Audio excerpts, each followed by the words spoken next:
Article 1 of the United States Constitution requires the federal government every 10 years to conduct a full and fair count of all people in our nation, citizen and non-citizen alike. This requirement comes from the founding of our republic. The first national census was called for in Federal Hall a few blocks from here. It is a clear constitutional mandate. And from the census, in the language of Article 1, a full enumeration of all persons in every state, we determine how many representatives each state has, how many votes you have in the Electoral College, and how to distribute hundreds of billions of dollars in federal funds.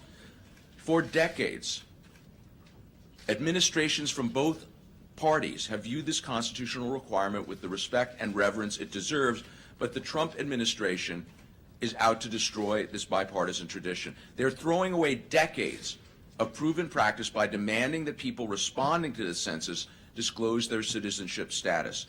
I am proud to say that the complaint we filed today will stop this in its tracks.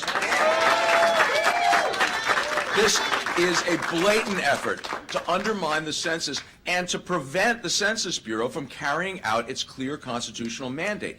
Decades after decades, census officials have said very clearly that simply asking about immigration status will create an environment of fear and mistrust in immigrant communities, communities of color, and dating back to 1980, when the Census Bureau was asked to add a question on citizenship status, they rejected it. This is constitutionally mandated in the Constitution. It is the only mandate or requirement in the Constitution that requires the executive to act. And it very clearly says everyone should be counted.